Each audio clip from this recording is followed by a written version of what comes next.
Okay guys, we gotta talk some Banjo and Kazooie in Smash because there's a lot more evidence. Block content.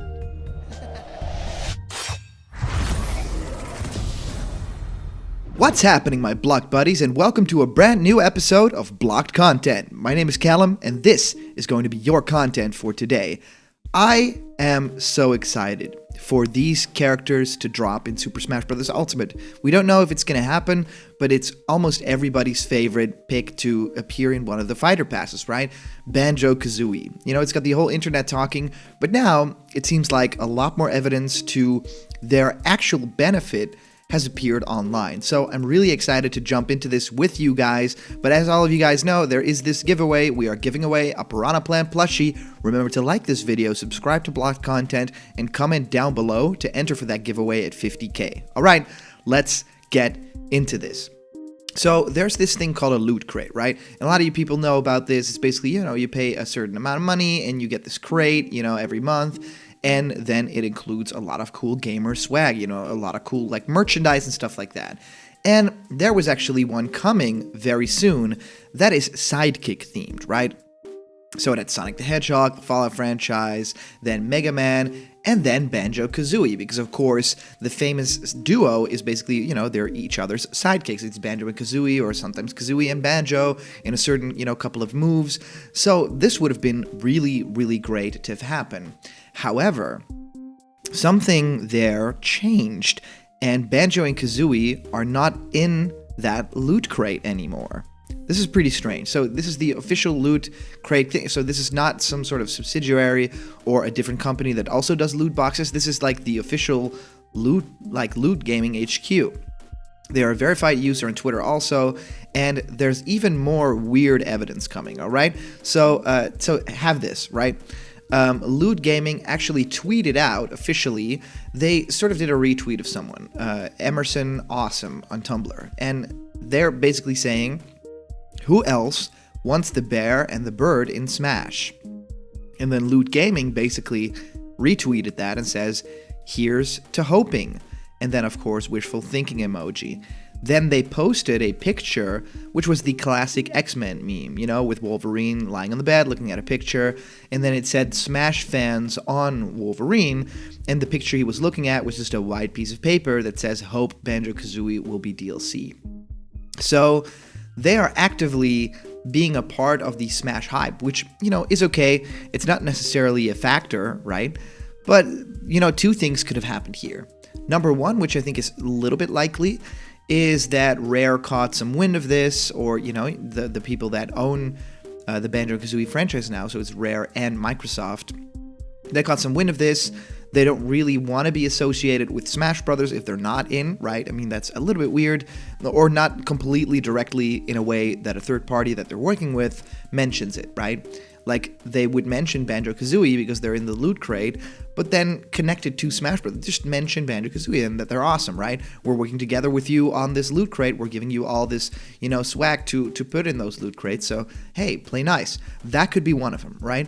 That Microsoft and Rare were like, well, if you're gonna just connect us to Smash Brothers and Nintendo, which we are not at anymore, and there's nothing for Smash planned, then we're just gonna pull out of this. Then we don't really want to work together with you. So it could be that kind of a, you know, that kind of a situation.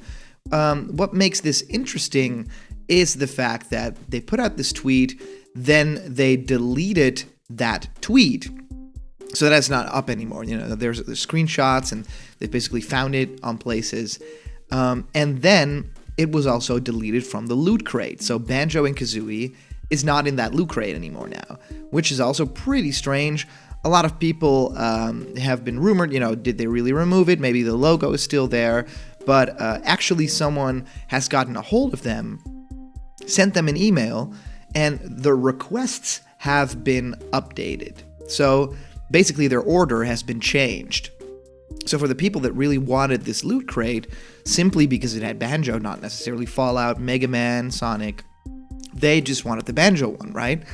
Well, yeah, you're in tough luck, because they actually got an email from Princess R from Loot Crate, which is probably their like bot or something, saying, hi, thanks for reaching out. unfortunately, the Banjo Kazooie is no longer included for this month's theme.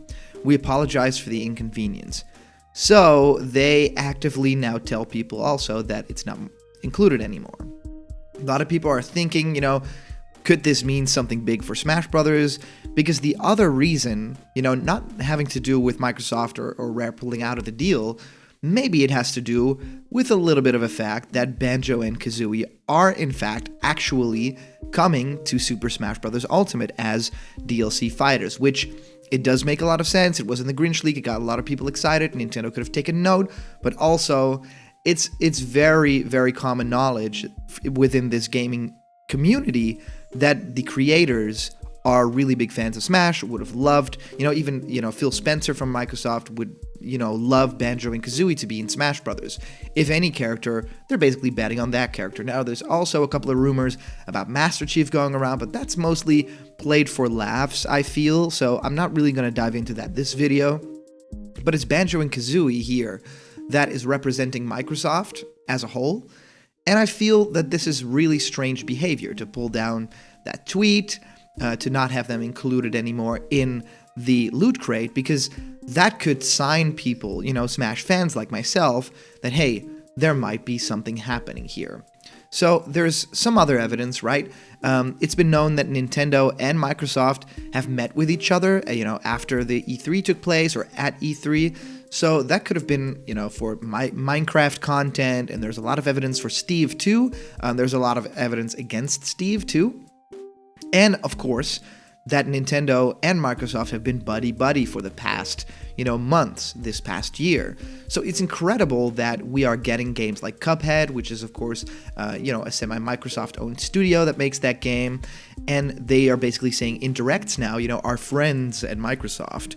And what better friends are there at Microsoft than their old pals from Rare? Of course, Banjo Kazooie Nuts and Bolts, which was made under Microsoft, where Rare moved, that wasn't all that well received. It's actually a pretty fun game, but in terms of Banjo and Kazooie, the bigger picture, it just doesn't hold up to what the first game was, what Tooie was, even what some of the spin-offs were for the Game Boy Advance. So it's a really tricky situation because it makes complete sense to have these two characters in the game because they're gaming icons. They were on the same platform as Mario was back when Mario 64, and that was just the biggest thing in gaming, the platformer, the 3D collectathon. And Banjo-Kazooie were one of the biggest ones in that game. I feel like Banjo-Kazooie would have a moveset that's very similar to what they're able to do in Banjo-Kazooie. They have all the moves mapped out, the beak hits, even throwing certain eggs around, or doing moves with Kazooie, kind of slamming Kazooie, like the one move that was removed from the game ultimately, but you could still kind of do in beta test areas. I think that there's so much potential for music. I feel like if you just think about the first game, if you think the second game, Jinjo Town, stuff like that, it's going to be amazing to have this franchise represented because not only would it be a big shakeup to have these characters from Rare finally back, we've seen King K. Rool, which a lot of people thought that's kind of a Rare-owned character because they made that game, they thought up that character. And of course, King K. Rool is in Smash Brothers safe and sound now, along with some other imagery like claptraps and the like. Now, it might also be very interesting to note that Banjo and Kazooie are, of course, the very first Microsoft characters to join, if they are to join Smash Brothers. That is a big deal. Sony is playing ball with Smash Brothers with Cloud. They're probably doing a lot more. There's, of course, Snake from Metal Gear Solid, which is a huge deal, and some other characters that are also, mainly on PlayStation platforms. So I feel like it is time for Microsoft to get representation in Smash Brothers. I feel like Smash has transcended the Nintendo fighter, and if there's another game in the franchise coming, then not for Switch, but for the console after, or, the bigger Switch version or the compact, then I think that they are going deep into the realm of, gaming icons. I think that'll be a really great theme to have. But for now, if you are going to do DLC fighters, and the first one is Joker from Persona, then I feel like we have a pretty good shot at getting Banjo and Kazooie in the game because, in all honesty, the characters are made for Smash Brothers. They fit the tone, they fit the style, they have the moveset potential, they have the history with Nintendo, which is also a really big deal to Sakurai and his team. The character was in the Grinch League, and a lot of people are still really salty about that, myself just a little bit included, right? So I would love to see Banjo and Kazooie. I want to ask you guys, do you think it's possible for Banjo and Kazooie to come to Smash Brothers, or do you think there's no way that it's ever possible? I really want to know in the comments who of you think that it is actually possible for them to enter the game, and what percentage of you guys think that no, it's never going to happen, because that's interesting for me to get a perspective of that. So remember, if you're not yet a member of the Blocked Content family yet, click the subscribe button, because we're doing daily content for you guys and talking about Smash leaks and a whole lot more. All the news and fun will be delivered daily on your doorstep. Thank you guys so much for watching, and I'll see you around the corner where there's always more leak speak and blocked content. See ya.